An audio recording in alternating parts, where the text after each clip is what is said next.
And that's what I cry for in this country. We need to get out of the way. We actually export a lot of agriculture and we're not doing enough. SADC is now considering moving away from South Africa, economically focused and growth spending. That's what we should be asking our government and saying, what have you done to enable? Because the Chinese have one saying. When I was in China, got an opportunity to sit with some really high level people.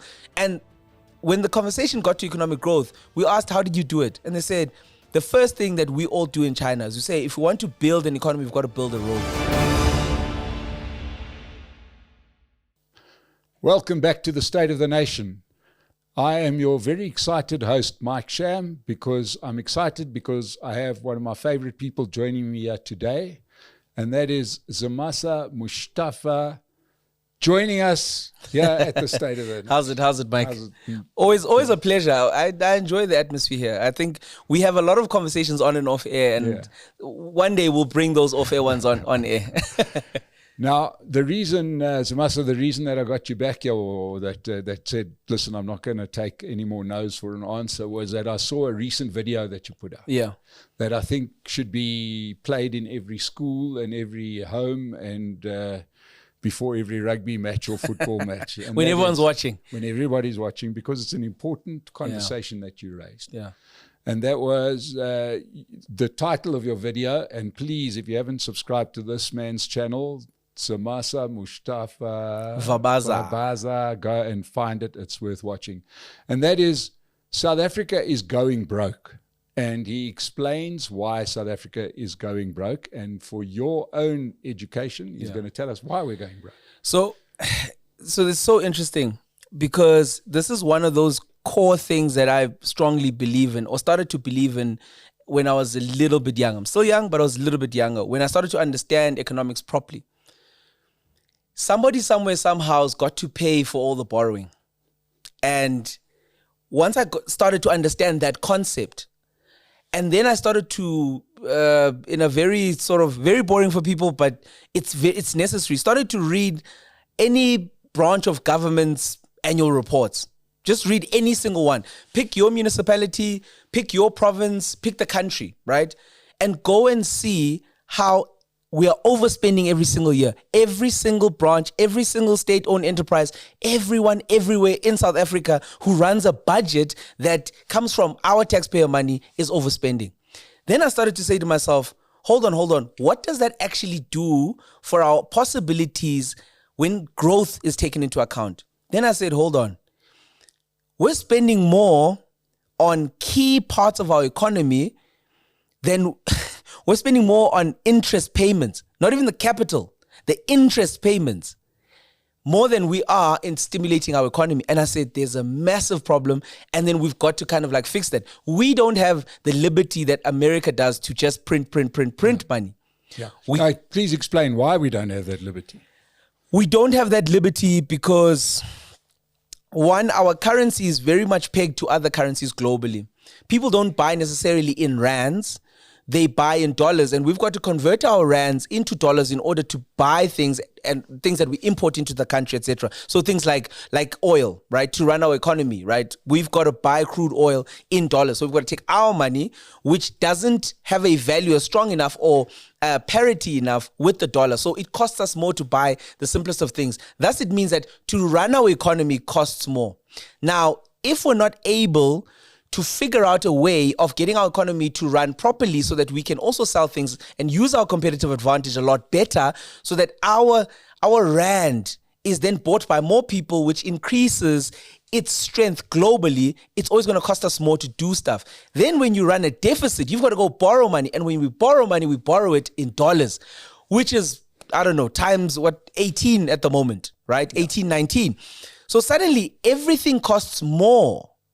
Everything, literally everything costs more. And then there is a cost to all of this deficit. So every year, South Africa has a deficit of around 320 billion rand.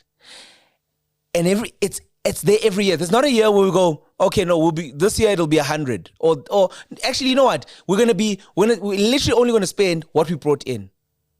And that's why we are going broke in a very fast, quick, and in a hurry. And then to make matters worse, we've borrowed that money in dollars, which means we've got to pay it back in dollars. And if the rand then weakens, the costs have just gone up. So this is like lending money from a mashonisa. 100%. And you don't pay them by the 30th. Yeah. And then they go another 30%. Another 30%. It's obviously not that bad, but we should be having the conversation in a hyperbolic way so that people can go, okay, but what really is going on? Now, so obviously this is the simple way to put this is that we are just putting a massive debt burden on our children. Yes. Because this thing, you're going to keep on lifting. We're not the first country to do this. Yes. So therefore, it's not like you've stumbled upon, you've made the case well, but we understand what happens because we've seen countries like Argentina, we've seen other countries. When they default. There's a mate of mine who works at a bank, couple of mates globally. And he said there was this, he's South African, born and raised from the Eastern Cape. And he was like, there was a point where at one of the banks that he worked at, there was I think it was Zambia. I think they defaulted.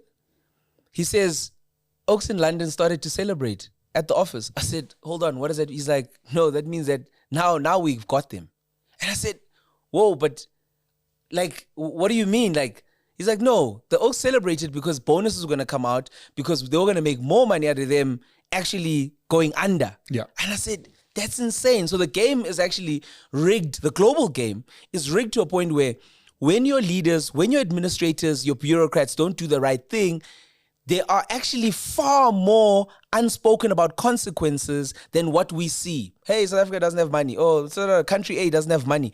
No. Someone's got to pay that money back. It doesn't go away. Argentina, etc. It's an example. Yeah, because if you take that back to a private individual, to people watching us, that's a little bit like you can't pay back your credit card. Yeah. So you start using your revolving credit, or you start using your longer term loans at higher interest rates, or you buy a car on a balloon payment. 100%.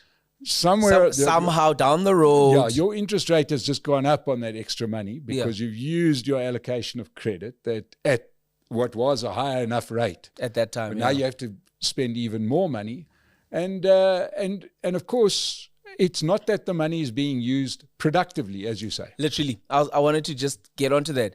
There was a video recently that I follow a lot of I'd say mainland Europe accounts. I follow a lot of US accounts, and then I've follow a lot of Chinese accounts. One of the Chinese accounts that I follow on X posted and said, this is what it looks like to spend on infrastructure. And it's literally just like 2 minutes of them just showing you China, right? We could have the discussion around China and how and how things work, why they work, blah, blah, why some things don't work. But I think that spending on things that are productive, like infrastructure, that people will reap the benefits from for a long term, is a much better conversation than spending for consumption's sake. And I'll give you an example around South Africa. No matter how we feel about what happened in the previous dispensation, there was a handover of assets that we should have maintained better, and some we do. I'm not going to sit here and say, for instance, what SANRAL does with maintaining our main N roads and some key strategic R roads is proper. That's why you can drive from one point of South Africa right down to the bottom, because there are things that are working specifically when it comes to infrastructure. But then we have a conversation around Transnet and say there was a handover of rolling stock of certain things that needed to be done and it wasn't done. Same thing with APRASA, same thing with Metro Rails. We've got to have those conversations, say, we've messed up with whatever infrastructure was given. Yes, maybe some wasn't connected to a greater grid, thus it couldn't service certain communities like Black, Indian, colored, etc. But we've then got to say, did we add to that stock? As much as we say to ourselves, we have looked at things like RDP, right, in its entirety, and a lot of people think RDP is just housing. That's also another thing. So RDP was an entire program for various parts of our government. On that same breath. And just, sorry, let me just to speak. RDP is a reconstruction and development program that came in as the new South Africa was formed, just in case you're very much younger than me and you don't know what we're talking about. 100%. And then there was obviously GIA and then ASGISA. Those were trade programs around SADC, etc. So when you look at it there, you then need to ask yourself, what was new infrastructure that was added that was economically focused? So in other words, We, for instance, have not unlocked the N2 route that goes from, because the N2 basically cuts in from about, so we've got an entire coastline, the Wild Coast by the Transkei, former Transkei, that has not been unlocked because the N2 cuts inland. That's just a simple thing. We need to build roads to connect all of those villages, to move them up the chain and make them towns and possibly 1 or 2 cities, all the way up to Port Shepstone or Port Edward, right at the bottom. That connects KZN to the Eastern Cape. There is literally thousands of kilometers and hundreds of kilometers that we need to connect to open up economic opportunity for those people there.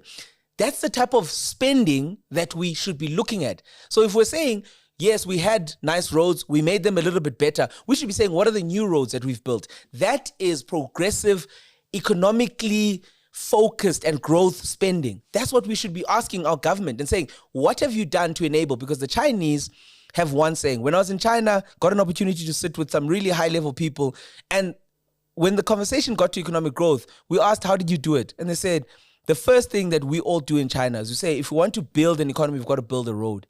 And it doesn't matter what we're trying to do, whether it's a farm, whether it's a mine, whether it's a new factory, we've got to build a road first. In South Africa, we say we've got to rename the old road because, that's obviously, it's pithy, but what I'm really sort of getting to is that's a non-economic act. Yeah. Right? It's a social act, and some of them are important. But as you say, it's about building the new road. It's about building the new hospital. Yeah. And obviously, to South Africa's eternal shame, 30 years after the new South Africa was birthed, we yet to give birth to one new city in the country. Right? It's tricky. And that speaks to, in China, they bloody pop out a new city every 6 months. Yeah. Right. And where they've turned literally little towns that we would call a village into a proper city, and it's fully functional. And it's got all the infrastructure that you need to unlock the values. So we've got a problem. We've got to admit that. We have to admit we've got a problem. And we've got to, now there's 2 ways that one can balance an account, right? There's 2 ways. One can spend less or tax more. Is tax more an option? No. I think what we've got to figure out as South Africans is, I have this crazy plan that thinks for like 5 years, let's say for instance now, if the government really wanted to change things around, the government would say, guys, for the next 5 years, it's going to be a little bit more difficult. We are only going to spend what we have. I know this sounds like a foreign concept to people. It's 382 billion actually that we use to service our debt. Service the debt. That's more than peace and security, which is police, laws and courts, defense, state security, and home affairs. It's more than economic development. We spend 255 billion rand on economic development. We spend 382 billion rand on servicing our debt. That's what we spend on servicing the debt, not the debt. The debt is not going down. That's what we're just throwing away. 100%. In interest. So we're sitting in a position where we need to say to ourselves, okay, we bring in 2 trillion, 1.9 trillion. I think when you minus the rebates and everything, let's round it off to 2 trillion. Let's say we get in 2 trillion. We should only be spending what we get in as a basis, and say, we are going to literally only spend. Yes, we understand there's inflation, and it's tough because it's never been done before, where a country literally says, this is what we'll do. There's a lot of people who commented on that video and said, but maybe you're not understanding how nations work. And I said, yeah, maybe you're looking at it from a perspective of a very developed nation that has the leeway to spend and print in this way because they have hyper-productive industries. Because when you look at productivity of a single South African worker and you match it with those countries that are not on the African continent, and this is the other side of South Africans. South Africans rarely make this error. We benchmark ourselves outside the continent in certain areas, and in other areas we benchmark ourselves. When we want to feel good, we benchmark ourselves here. We need to say to ourselves, we're not going to spend a dime over what we bring in and what we circulate, which is going to force us to make more. This is the other thing. If we know that and then we've got to really push to make productive what we've got, because I have this crazy belief, and I don't have the numbers to prove this, that if we really tightened up, maybe by 20, 30 or 40%, our actual spend on what we get back, that bang for buck that you speak of, that we could literally cover a lot of the ground by not spending overly to cover certain things like not being effective or efficient with our spending. We could cover a lot of ground and still bring to par the services we need to give to people. The other thing that I have a massive issue with is around the 255 billion that's being spent on economic development, or what they say is economic development. Now, here's the problem. You've got 39 billion being spent on industrialization and exports. Now, you could further go into that and break down and say, okay, cool, what do you do? There is a competitive advantage that South Africa is losing greatly by not plugging into the SADC region fully enough. SADC is now considering moving away from South Africa. The port of Maputo, right, is now becoming a proper exit port. The United States has now come back into Africa, and they've seen the infrastructure developments that China are doing, and they've said to themselves, let's do the Lobito corridor. Now, the Lobito corridor is basically from the eastern part of DRC, where the South African army is doing a mission. I'm doing a video on that. We need to support our army better, but that's another thing. And they're going to go all the way out to the port. I think it's in, I don't know if it's in Luanda or still in the DRC. There's a port that they're building. So they're building a rail line that is going to bypass South Africa and Southern Africa in this instance. Then the other guys are building a port, are building a rail that's going to come out in Maputo. So suddenly the port of Durban starts to become like, do we want to use them? We don't want to. Now, it started with us not being effective and efficient on these routes, right? The Joburg to Durban route, which is the north-south corridor. When it comes to from a Transnet perspective, I used to be an intern at Transnet many years ago, 2007. So there's a little bit of understanding around how this thing works. We have not looked after that road, and that rail path and that rail corridor, and that rail corridor is so important to us.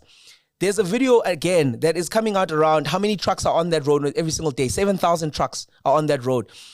58 million tons moves on road. That's not sustainable. It's highly unsustainable, right? That's one. Now, suddenly, that corridor starts to get less and less traffic down. Now, you don't have enough money to maintain it. It starts to become another white elephant. We've got major problems. Then suddenly, people are digging up minerals inland and moving them to Maputo. You've got another problem. Then suddenly the minerals that are moving out of Richards Bay, it's easier to deal with the Mozambicans. Now suddenly you've got the fourth largest port, right, in the Southern Hemisphere, container terminal port, not being utilized correctly. The only thing it's doing is bringing in stuff from China. And we've spoken about this. There's a deficit when it comes to our trade with China. And it was mildly addressed at FOCAC in the this month actually, when the president and a delegation were in China. But there's no plan, Mike. Yeah. There's no plan. Yeah, and I must admit, I can confirm, because I had Ayanda Ali, who's now with Build One South Africa, at the time was a spokesman for the Minister of Transport, and watched live on TV as our rail network was being dismantled on TV. Fell apart. Yeah, they were watching it and did nothing and just let the rail network go. As we were watching, a bit like the 2021 riots, we watched it live on television, only in South Africa. So here we sit with a massive problem. Yeah. And, there will be people out there watching that will say, well, you know what you're talking about is Western lenders or Western money. We'll just get money from China. So I think there is a balance that needs to be struck when it comes to development. Where I sit with it is that I believe that we should be taking money from whoever when the terms are right for us.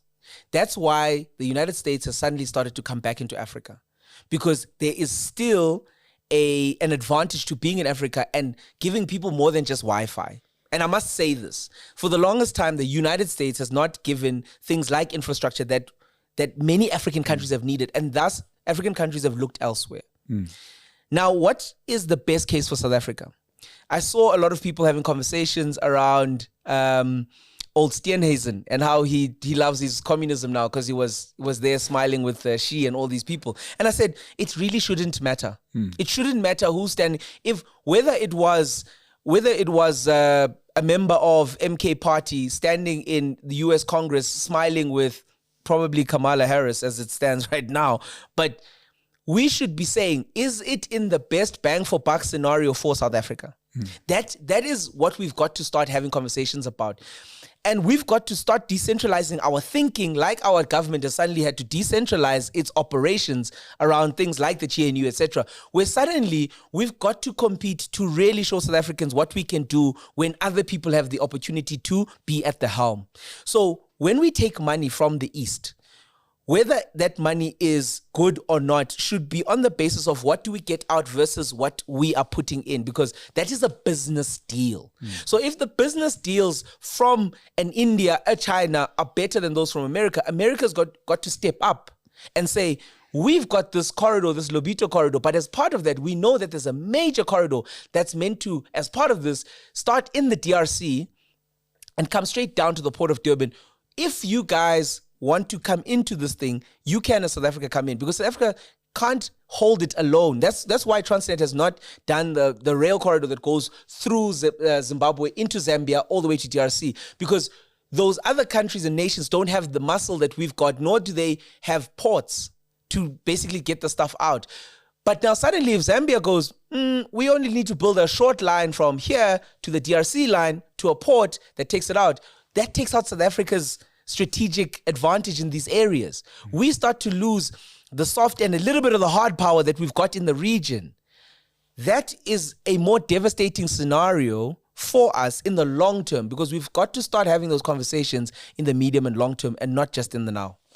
Now, let's just first deal with the one, there's a sort of a myth that the Chinese money doesn't come with conditions. We've seen some very almost draconian methods of collection that the Chinese have used, where they've literally, in Tanzania, I think they took over a port, literally put up a fence around it with soldiers, said this is now part of this is ours. I think in Sri Lanka in Sri Lanka they did the same. I think they did something in Zambia as well. Greece, there might have been a conversation around there. Yeah, so there's everybody wants their money back when you lend it. So let's please understand that.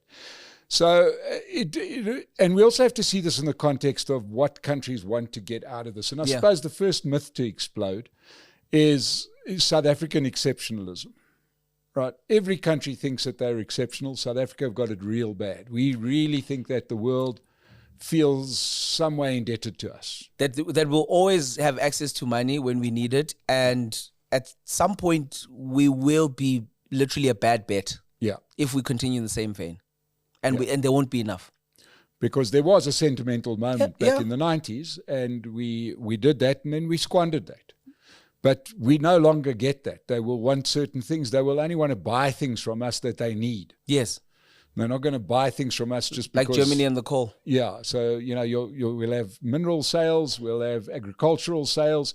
And if we go down the chain to basic goods, the idea of beneficiation, be it agricultural products or minerals, ain't going to happen, is it?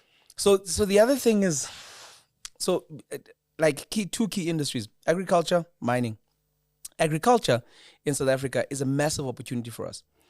We actually export a lot of agriculture, and we're not doing enough. And a good friend of mine, Wandile Sihlobo, we have these conversations from time to time where I'll ask him and be like, where could we stretch it to? And he's like, we could push. We could really push agriculture to be a massive thing, because we've got partnerships with the UAE, etc., and those type of guys, and we're only maybe like 2%, 3% of the UAE's agricultural sort of pie. We can get more out of that. Then you look at mining. For the longest time, we've had this conversation, and I don't know why it's never happened. And as much as I'm a Mbeki acolyte, I also look at the fact that like Isco under him went kaput. Right? And got sold to the Indian. 100%. And we've got to have that discussion, right? Was it Mittal? I think it was Mittal. ArcelorMittal. We've got to have that conversation and say, that was, if there was ever a state-owned company that we needed to keep right and really shine it as, because Isco makes stuff. We take the stuff that we out of the earth and it would make things. Now that is real beneficiation. Right? That's literally that. Yeah. So suddenly that company that makes stuff is then sold off. Now we don't have that asset. Now we're saying to ourselves, X amount of years later, guys, we need to process the stuff that we take out of the ground. I'm saying we had a company X amount of years ago, 20 something odd years ago. So we've got to stop literally planning for planning's sake and start to execute. This is where we're getting it wrong in South Africa. Specifically when it comes to what do we have? We have the minerals for not forever. We've got to then pivot and say to ourselves, we want to go from that primary to secondary to tertiary, right? And we're not doing that fast enough, nor do I feel. We keep making plans. Yeah, South Africa 2030, South Africa 2040, South Africa 2050. And I'm sitting there going, look, I as a small business owner, also I don't know what small business is doing. And if somebody, I'll challenge anybody who's watching this to please tell me what small business and enterprise does in this country. Please, I want to know. And I dare even say the NYDA. Most of the funding, most of the smaller funding agencies should be rolled into one massive thing that we all deal with. Because we don't even know how much we have when it comes. If you Google now and say, how much available business funding is there in South Africa, public business funding, there's no one single number. We should know that, Mike. We should know South Africa has about 150 billion rand of public funding across land, DBSA, land bank, etc. We should know that number. It should be in our consciousness because that is what we're trying to do, build the country. So the key numbers and metrics, access to capital. If we give land to people, we should know how much is available for land. What's available for dispersion of land is 20 billion every single year. Okay, perfect. Where is it going? These are the conversations we should start to have because these are the big numbers that make and matter to us. So as a small business operator, you've got to then take away certain things. Taxation of small businesses under 10 million rand should be scrapped in this country. These are the people that are meant to employ people. You already tax the workers. Remove taxation. Allow these businesses to reinvest. In fact, if a business is reinvesting in its core assets, it should be rewarded by the state. Especially when it is employing more people, it is buying more assets, it is doing things.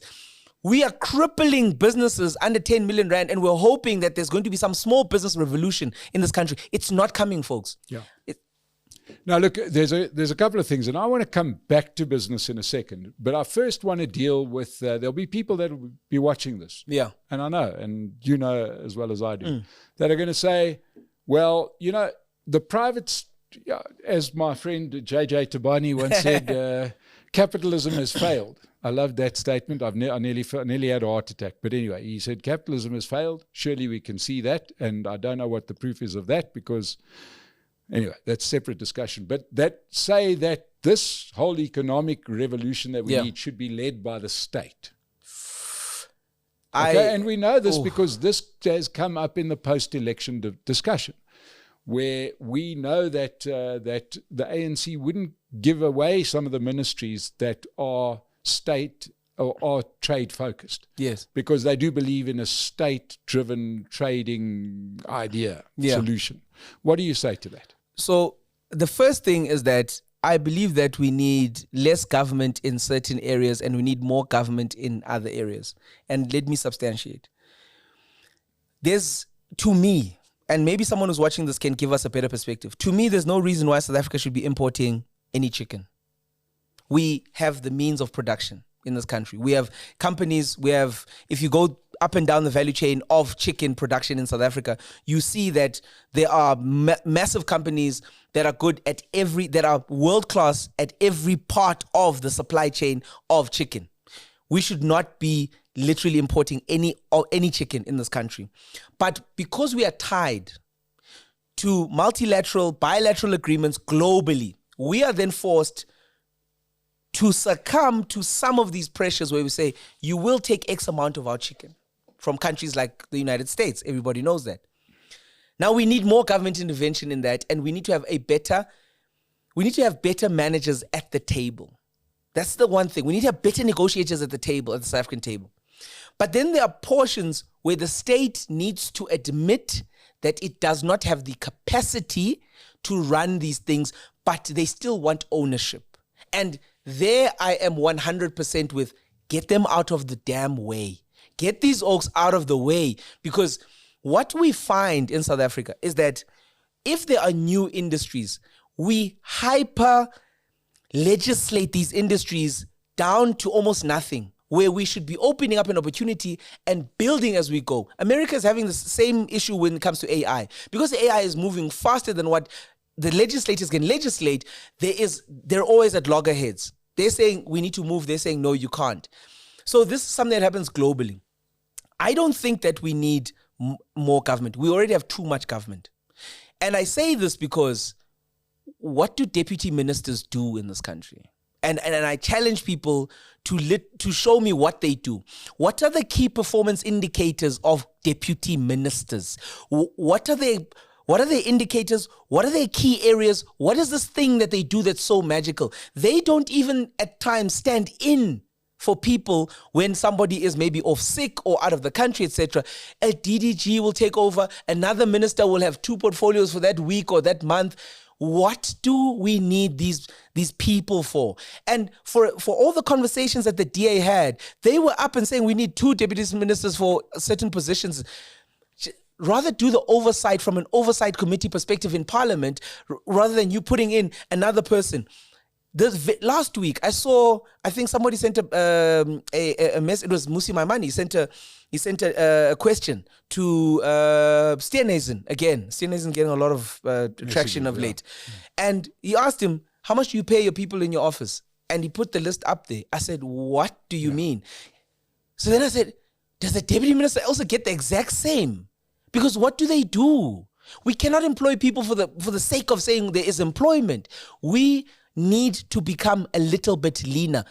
And unfortunately, patronage is running so much of our political and economic space that we are in a quagmire that we cannot reverse out of. We are literally, we're literally in the mud and we don't have a 4x4.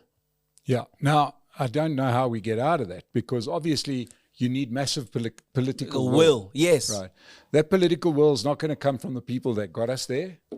They are in the opposition want bigger government. Imagine, right? So we've got to understand that the so-called progressive forces, and I can't help saying that without rolling my eyes because they're hardly progressive, want bigger government.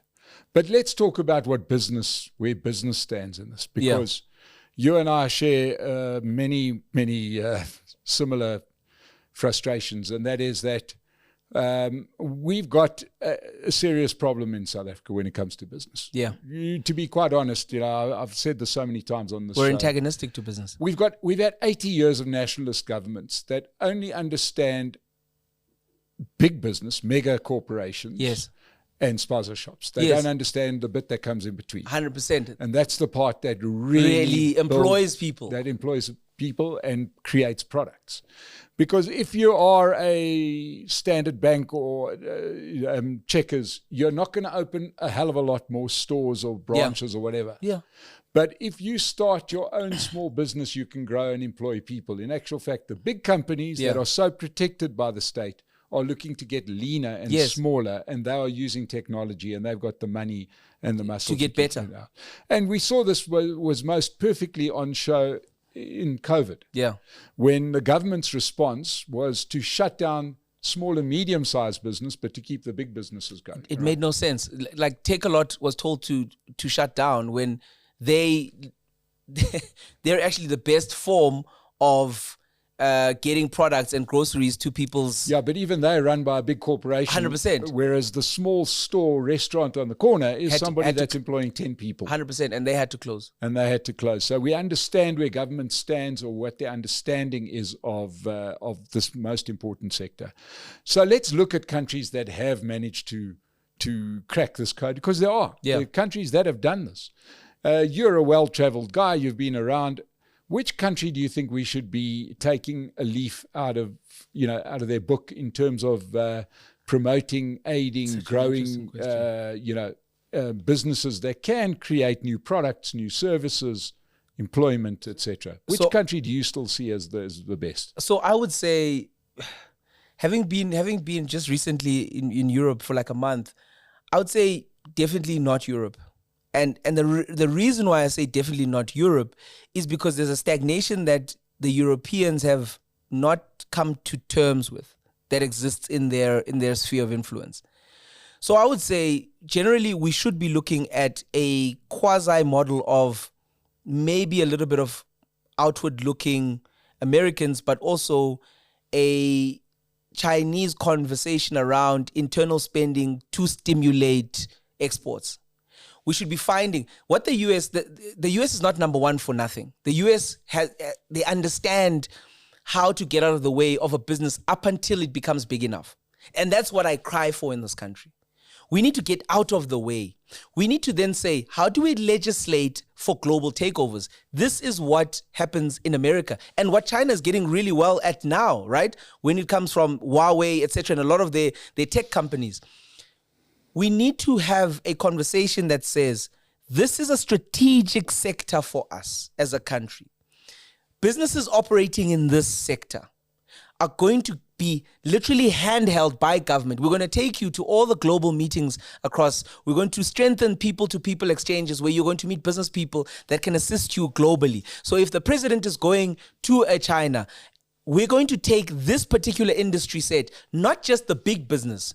We're going to open an opportunity for people that have shown that they have the opportunity, the potential for growth, and they can prove it on paper and in real life, and we're going to take them with. This thing of taking captains of industry everywhere only opens opportunities up for big business. And big business is there to create moats around themselves so that small business and medium-sized businesses cannot get in. So suddenly the only way in South Africa that businesses can grow is by eating up other businesses, merging, and creating further moats that nobody else comes in.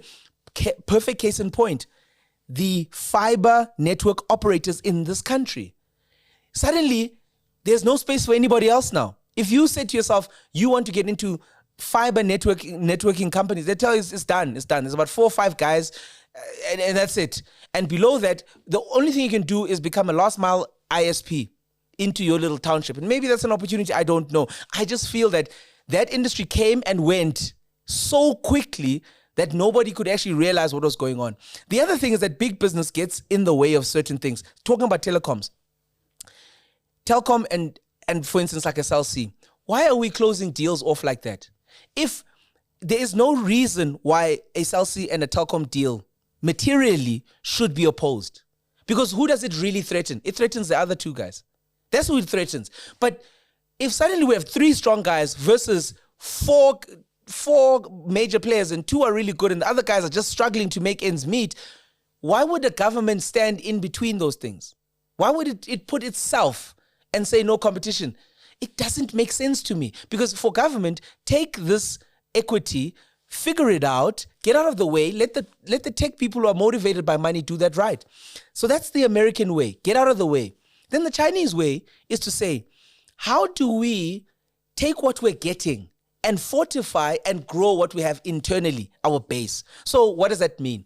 It means that South Africa has a special economic zone policy that is working in some SEZs and is not working in other SEZs.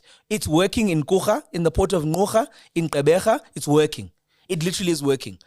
But there's one in East London. It's the East London Economic Zone or LDZ or something. It's not really working. One company is utilizing that well, and that is Mercedes-Benz. So they're using that. But you can't have one. And we've then got to have a conversation around, there's even one in Mpumalanga, there's a special economic zone. What does that mean to businesses? How do we coalesce businesses and industries and assist them vocally, nationally, to say, guys, if you're in these industries, there's actually an SEZ in Mpumalanga where you can set up and your tax goes lower. People don't know that. We've got to stop saying we've legislated for something, people must find out for themselves. Government communications got to be stronger in those areas. We've got to then say to ourselves, what are the key infrastructure that allow us to export more so that we get more dollars and euros and pounds and all of these sexy currencies in? Then whatever we're doing, we're getting out of the way of the smaller to medium-sized businesses. We're actually taking them globally and saying to them, how do we help you to go global? Then at the same time, when that money comes in, we have an agreement with these companies that the more money you bring in, actually in dollars, we're going to decrease your tax liability. But what we're going to do is that we're going to bring that money into a fund that's going to fund this infrastructure development that we keep talking about. But that infrastructure development is there to make you, as the business owner who has something to do in Brits. It's going to make it so simple for you to move these products from Brits to Durban. Suddenly, that feels like there's a plan. Oh, just like there is an investment conference in this country every single year, we should have an operating conference to say, big businesses coming in to say, what are we doing? How are we, this money that's coming in, how are we shoring up what we need to do? And how are we getting out of the way and helping businesses to export? This is what we've got to do. So that's the model I believe is going to work. What about red tape in South Africa? As I said, I think that's the elephant in the room that we've got to eat slowly. I believe that we've got to legislate. So the legislations that we have are there. And government picks and chooses what legislations they really hammer down people on. So I think they've got to just make a choice and say, we're going to move out of the way, lessen a lot of those. Here's a simple thing. And we had this conversation, I think, as part of the land discussion. We've got to decentralize how we see this country, because this country is not one thing. And when we start to look at how and what people need to survive in different parts of this country and become economically productive, we then will find a way to then say, maybe unions should be provincial. There should be no national unions, right? Crazy to consider. I'm not saying do away with them. I'm just saying provincially the issues are different. What if the people in the Free State, the teachers in the Free State are fine, but SADTU says, no, let's have a national thing? What if it's only one province that's having an issue? But it's got to be a national shutdown. Every time, it's a national shutdown. This is counter-progressive, funny enough. It's counter-progressive, because must everybody down tools because the oaks in some corner have it? And we're not saying that your disagreement is not worthwhile and people shouldn't be listening to you. We're saying maybe we shouldn't hammer the kids in the Northwest because there's an issue in Northern KZN around teachers and their salaries not having gone through because this one district municipality didn't do the right thing. Now SADTU is saying shut down the entire province. No, in fact, we haven't done anything for the past three quarters. So let's do a national shutdown so that we can get more of these monthly fees that teachers pay to them. This is just an example, right? This probably never happened or probably did happen, who knows? But I feel like we need to decentralize how we see this country. No, DA, I'm not saying let's federalize it. No, don't get me straight. I'm saying decentralize how we see the country so that we can fully utilize the key competitive advantages of each province. And I'll just round this off by saying, do you know that the administrative function of the Eastern Cape is 2.2 billion rand a year? Premier's office, treasury, public administration, 2.2 billion. That's more than rural development. That's more than rural development, Mike, in the province. 2.2 billion rand. It's insane what's going on in this country. And if people are not understanding that at some point, somewhere, somehow, someone's going to pay. And I'm 37. I feel like I'm going to pay for it somehow. I feel like my kids will pay for it somehow. If we don't ask these questions and start to push back, in Davos, I had a conversation with the minister, Minister Kodongwan, and it was a very off-the-cuff conversation. We there were a couple of business people, etc., etc. And I said, and he was venting a lot of his issues that he's got, right, with economic. It was just before the new budget, this year's budget. And I said to the minister, why don't you maybe not spend more than what we brought in? And there is a crossroad that we find ourselves in South Africa where the political capital, the political return is now trumping the economic return for the country. And it is an imminent crisis. He said, it's tough to do certain things. I said, but you're the minister. If you say there's no money, there's no money. People need to go back and figure out what they're going to do, like any family does, like what most of the families in South Africa do. If you don't have money, we make do with what we have until month end. But the state is putting all of us in the worst future position, because there's nobody who can say, whoa, we don't have money. conversations around zero-based accounting, Tito Mboweni was smacked down within, like, that conversation died within a week, where people would have to apply for funding from government based off projects. And it wouldn't be God sent that we're going to give you Eastern Cape 80 something billion rand. We're only going to give you what you need to work. And for projects and programs, you're going to have to apply. Just because you gave us a thing last year, it doesn't mean we should give you that thing plus the inflation.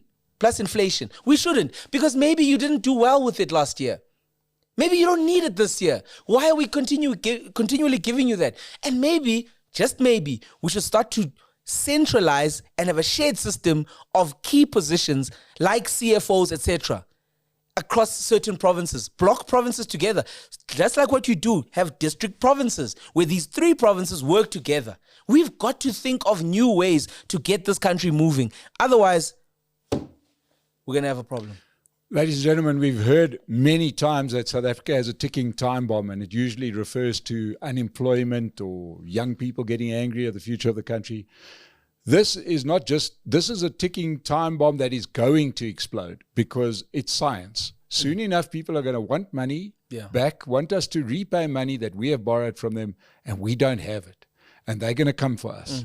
And when they do that, there's going to be extractions. They're going to set policy for the country, right? We all have heard about it. If you haven't heard about it, just look up economic structural adjustment programs. A nice way of saying, we're going to tell you how to run your country because you can't do it properly.